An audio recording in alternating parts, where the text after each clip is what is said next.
COVID-19 తర్వాత యువతలో ట్రావెల్పై ఆసక్తి గణనీయంగా పెరిగింది. దేశీయంగానే కాదు, విదేశాలకు వెళ్లేందుకు కూడా చాలామంది ఆసక్తి చూపిస్తున్నారు. రిజర్వ్ బ్యాంక్ ఆఫ్ ఇండియా ఇటీవల విడుదల చేసిన ఒక నివేదిక ప్రకారం విదేశీ ప్రయాణాల కోసం భారతీయులు చేస్తున్న ఖర్చు నెలకు 12,500 కోట్లు. అది సరే, తమ్నెయిల్లో మీరు ఏదో చెప్పారు కదా, దాని గురించి చెప్పొచ్చు కదా అంటారు కదా. అది కజకిస్తాన్ దేశం.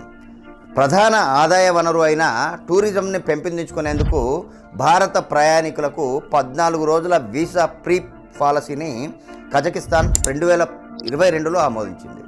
దీని ప్రకారం 180 రోజుల్లో ఒక భారతీయుడు 3 సార్లు 14 రోజుల పాటు అక్కడ వీసా లేకుండా విహరించవచ్చు అన్నమాట. ఇక్కడ బంపర్ ఆఫర్ ఏంటంటే, మన దేశంతో పోల్చుకుంటే ఆ దేశంలో ఖర్చు తక్కువ, అంతేకాకుండా ఇక్కడి నుండి అక్కడికి కేవలం 3 గంటలే జర్నీ. అందుకే మన దేశ యూత్ కజకిస్తాన్కి క్యూ కట్టేస్తున్నారు. గతేడాది భారత్ నుంచి ట్రావెలర్లు ఎక్కువ ప్రయాణించిన దేశంగా కజకిస్తాన్ నిలిచింది. మేక్ మై ట్రిప్ నివేదించిన హౌ ఇండియా ట్రావెల్స్ అవార్డ్ అన్న నివేదిక ప్రకారం 2023 జూన్ నుంచి 2024 మే దాకా భారతీయులు అత్యధికంగా ప్రయాణించిన 10 దేశాల జాబితాలో కజకిస్తాన్ అగ్రదేశంలో ఉంది. 2023లో ఈ దేశానికి భారత్ నుంచి 28,300 మంది ప్రయాణికులు కజకిస్తాన్ అందాలను చూసేందుకు వెళ్ళినట్లు నివేదికలు చెప్తున్నాయి. పాస్పోర్ట్ ఉండి విదేశాలకు వెళ్ళాలనుకునే మీ ఫ్రెండ్స్కి ఈ వీడియోని షేర్ చేయండి.